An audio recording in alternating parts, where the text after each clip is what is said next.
Hi, I'm Kira Hudson Banks. And I'm Eric Ratinoff. We're the founders of The Mouse and the Elephant, a company that works with organizations to help them create a more inclusive workplace. Today, we're going to talk about cultivating an inclusive workplace climate and the role unconscious bias training plays in this transformation. Before we get too far into the limitations of unconscious bias training, let's level set on our terms. What is unconscious bias? Unconscious bias is hidden biases that are capable of guiding our behavior without our being aware of their role. So that might mean a rigid or inflexible belief, positive or negative, about a particular category of people that's based on limited evidence. Unconscious bias often comes from our experience, or lack thereof. A simple example is eating. In the US, we're taught to judge those who eat with their hands unless they are finger foods. The norms, expectations, and stories we get about groups of people shape our biases. These biases are shaped and fueled by media, socialization, intergroup interactions. And so unconscious bias can be like smog in the air. We breathe it in and it has negative effects, but it can hurt us, yet still be below our level of awareness. And unconscious bias shows up in all sorts of ways, in all sorts of places in our organizations, in recruitment, hiring, evaluation, mentoring, promotion. The list could go on. In fact, research has shown that unconscious bias can be most pernicious, not in how we treat other people, but in how we favor our own. So my leaning towards the candidate who graduated from the same program that I did is what I should be concerned with, not solely, but more so than my discounting candidates that are not like me. Research on decreasing unconscious bias suggests taking the following steps: stereotype replacement, to recognize, label, and reflect on stereotypes; counter stereotypic imaging, making positive exemplars salient and accessible to challenge a stereotype's validity; individuation, which means obtaining specific information about group members, and that can prevent stereotypic inferences; perspective taking, imagine yourself to be a member of a stereotyped group. This can increase your psychological closeness to the stereotyped group and helps prevent automatic group-based evaluations. And last but not least, increasing opportunities for contact. So that's what unconscious bias is, and a little bit about how to decrease it. And to be honest, we could probably spend an entire day unpacking all of those points. We want to take a step back and think about the bigger picture. So consider this question. Why do organizations engage in diversity and inclusion efforts? What goals are they trying to achieve with them? Here's some of the things that we've heard from organizations. We've heard they want fairness, equality, profitability. They want to enable workers to contribute their best. They want to attract better talent, improve retention, make their place a better place to work. They want more effective teams, better communication, better collaboration, increased trust. They don't want to get sued. Better public relations. Other companies are doing it. We want to understand our customers better. We want to meet customer needs better.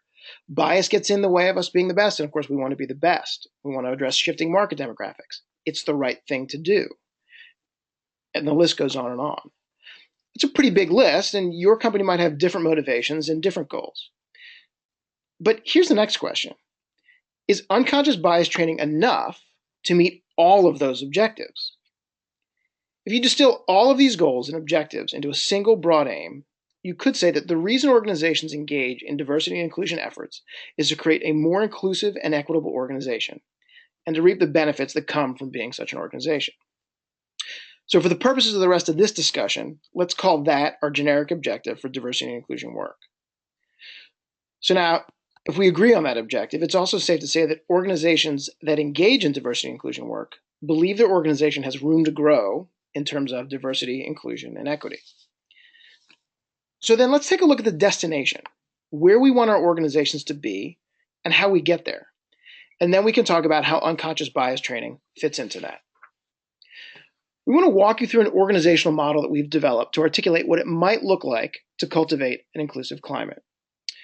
We call our model the path to intentional inclusiveness, and it applies to individuals, to teams, and to organizations.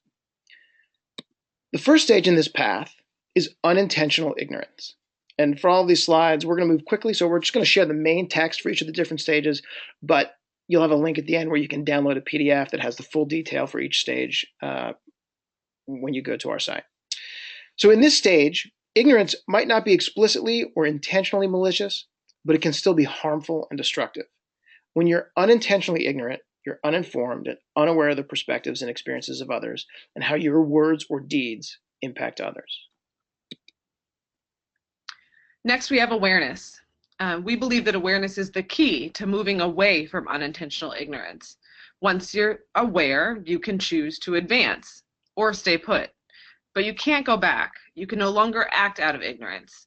If you do not advance to the next stage in the path, it's by choice. And what you're choosing is the status quo. Unconscious bias training is a great tool for raising awareness and for moving from unintentional ignorance. Next, we have understanding. Sometimes understanding comes hand in hand with awareness. For many of us, once we're aware of the bias in a certain practice or behavior, we immediately understand why change is necessary. Of course, sometimes it takes a little bit more. Sometimes we can become aware of the bias but not understand its impact.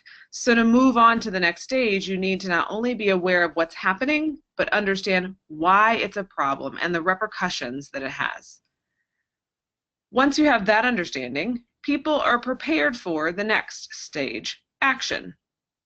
These actions can include a variety of behaviors, such as stopping exclusionary behavior, seeking knowledge to deepen understanding, developing skills to support inclusive efforts, speaking up or advocating for others, examining individual and/or organizational practices and habits to identify exclusionary behavior, working to change exclusionary practices and habits, examining policies to identify exclusionary effects, changing policies to actively support inclusiveness, advocating for organizational level change toward inclusion, seeking opportunities to make the culture more inclusive.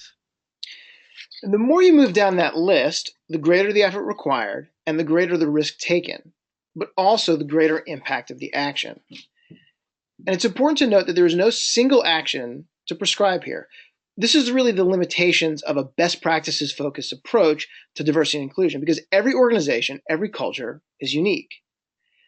You're part of a single organization, but every organization out there has its own culture. Finally, the last stage is intentional inclusiveness. In this stage, an organization is making inclusion part of its strategy, part of its culture, part of its practices and habits. The organization and its people have learned to think inclusively and know that inclusive thinking impacts and improves internal practices and organizational culture, as well as relationships with stakeholders outside the organization. So let's come back to our earlier question with a twist. Is unconscious bias training enough to move an organization all the way to the right to intentional inclusiveness? Before we dig in on that question, we want to give you a little story to help you think about how to answer it.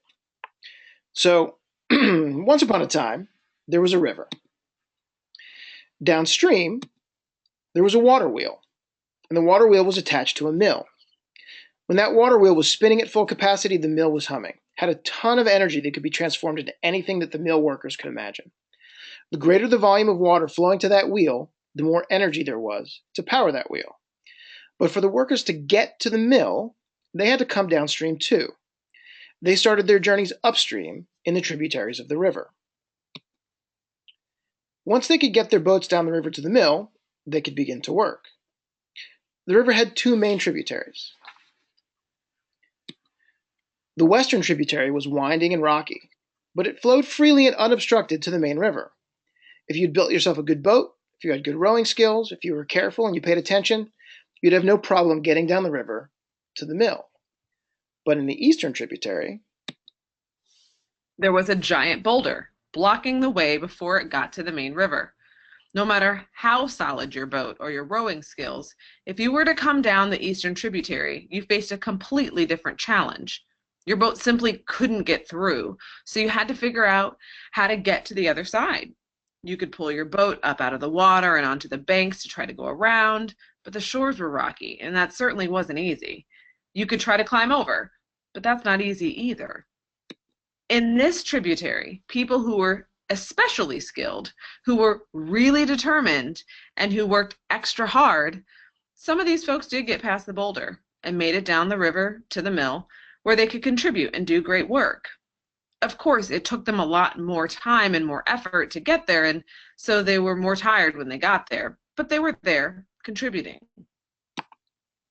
However, a lot of people on the eastern tributary never made it past the boulder. For some, the challenge was just too much. Some of them pushed against the boulder to see if they could move it out of the way, but one set of shoulders, no matter how strong, wasn't going to move a boulder. Even several people trying to move the boulder didn't have much impact. Some people got out of the river and tried to find their way around the boulder by going through the woods.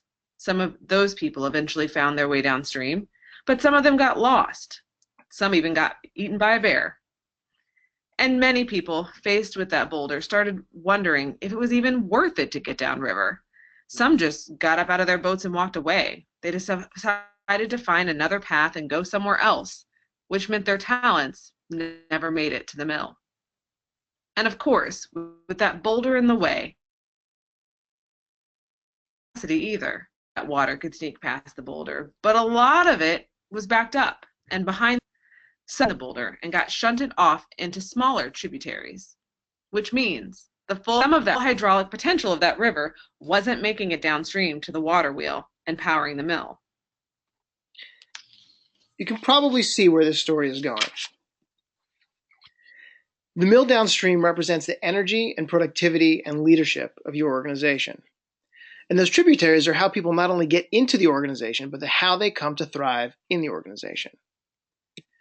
That western tributary represents the path to success in your organization for people who fit a certain profile, those who represent the traditional dominant role. And that eastern tributary represents the path for anyone who doesn't. So even if you are in a dominant role, say, for instance, that you're a white man in finance, it's not like you don't still have to row your boat to get where you're going, and it's not like there are no twists and turns in the river. But there's no boulder. And if you are not in a dominant role, you're a woman, you're a person of color, you're an LGBT person, there's a significant obstacle. It's not to say you can't get past it. It's a boulder, not an unscalable wall. But it takes much more for you to get downstream. So what does that boulder represent? That boulder represents systemic forces, the norms, policies, and procedures that set up an institution to work for some and not for others. It represents an accumulation of inequities that are set in stone by the way things are done. And that boulder being stuck in the river means that the organization isn't operating at full potential. Some very talented people are not downstream contributing what they can, and that water wheel isn't generating as much energy and power as it could. So how did that boulder get there? Well, historically, many organizations had discriminatory policies in place that impacted hiring. And even if your organization never had a discriminatory policy, the culture at large did. And discrimination in the culture affects everyone in an organization. So the way your organization historically treated non-dominant workers, women, people of color, folks who identify as LGBT, for example, was likely impacted by the broader culture. So history helped put that boulder in place. And maybe there are individual biases that have over time favored people from one group over another. These help reinforce the boulder. They're like putting smaller rocks around it to stabilize it in place. In other words, that boulder may not be your fault. Here, today, it's not likely there because of things current members of the organization actively did. But it's still there, and without intentional work, it's not going anywhere. That obstacle for certain members of the organization is being perpetuated. So what do we do about the boulder? The full response is that effectively dealing with that boulder takes a multifaceted, sustained change process. But the approach we see in many organizations is to try to zap that boulder with one thing: unconscious bias training. As we mentioned before, unconscious bias training is about creating awareness. It helps to make you aware that there's a boulder. And once you realize there's a boulder that some people in the organization but not all people in the organization, have to contend with that boulder, you may realize that you've been judging people unfairly, that you've been having unreasonable expectations, and that maybe your path to where you are was actually easier than you realized. Once you realize there's a boulder, you might also realize that you've developed a pattern of choosing people from the Western tributary for new hires, for promotions, for the best assignments, because they're like you, so you feel comfortable with them, because they came to the organization through the same path as you, got there faster than people who took a different path, because you didn't appreciate just how hard people who came down that eastern tributary had to work to get downstream. And we don't want to minimize boulder awareness. Knowing the boulder's in the way for some people is an important step. It's a critical step. Because there are plenty of people who came down the western tributary and are far enough downstream that they can't see the boulder anymore. And they may not realize a boulder is even there. When you don't even realize a boulder is there, you might think, I guess not that many women want to come work here in the mill. Or, I guess not that many people of color have the skills to be a mill worker like me. Unconscious bias training helps you realize, hey, there's a boulder upstream. So you can understand that, the path to leadership and influence in my organization isn't the same for everyone. And like we said before, boulder awareness is important, but it doesn't move the boulder. The boulder is still there. And unconscious bias training isn't enough to move that boulder on its own. So what are we going to do about that boulder?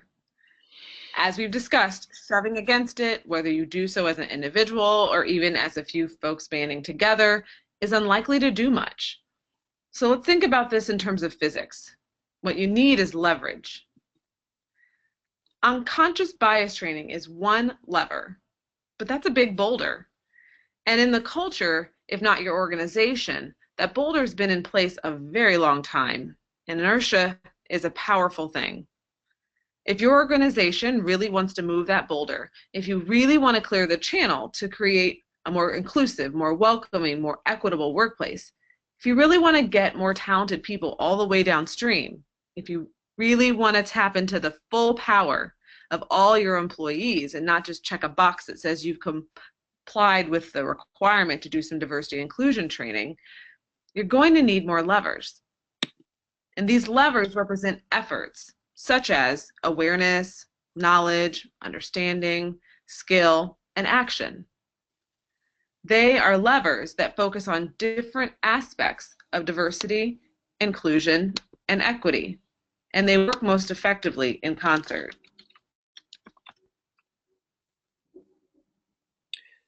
So our question for you is, what do the levers look like in your institution?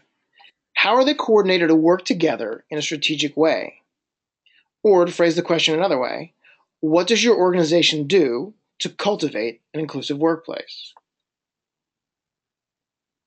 As we think about how we work toward removing the boulder in our organizations and creating more inclusive workplaces, here are some thoughts to keep in mind. So first, unconscious bias training is a downstream solution. The reason why unconscious bias training isn't enough to transform or fix our institutions is because it's downstream. Raising awareness of unconscious bias, like we said before, is creating awareness of that boulder. And don't get me wrong, it absolutely makes a difference. And we know that unconscious bias training can have significant impacts at the individual level. But to make long-term, sustainable change in an organization means thinking big picture, means going upstream. Finding bias upstream is taking a big, hard look at how you as an institution might be perpetuating bias. It's looking at all of those things that impact the structure and systems of the organization. So it's recruitment and hiring, it's policies and standard operating procedures, it's norms and practices, it's understanding organizational history and being proactive about the way in which your organization is being shaped. When an institution thinks systemically about inclusion rather than narrowly, the focus is less on what's the best practice today and more on how can we create new practices that serve where we are headed? How can we create a more inclusive culture internally and more inclusive relationships with the market and our vendors and our partners externally? Sustainable inclusion comes from enlightened systems, not simply enlightened individuals. Beyond the fact that individual transformation requires more than a single dose of unconscious bias training, the kind of transformation we seek in our organizations also requires asking for change from more than just individuals. Taking an institutional or systems focused perspective will allow us to get to the root of what needs to change. In other words, even if we trained everyone on unconscious bias training in a long-term and sustained way, any biased policy and procedure would remain until people in the organization took action to change them. We would hope that those trained individuals would be better equipped to see and implement the necessary changes that untrained individuals would, but even still, the system would need to be changed so that the shifts would be long-term and integrated within the institution, rather than relying on or hoping for particular individuals in positions of power. Our closing thought is this: unconscious bias training can be helpful, but it's not enough. We need to think beyond that and work toward the kind of intentional transformation that we aim for when we think about why organizations invest in diversity and inclusion training in the first place. A single training can launch people down this path, but it's not going to get them all the way there. Designing an inclusive culture takes time, effort, and intentionality. Awareness of unconscious bias is one skill in an inclusive leader's toolkit. It's definitely, however, not the only one.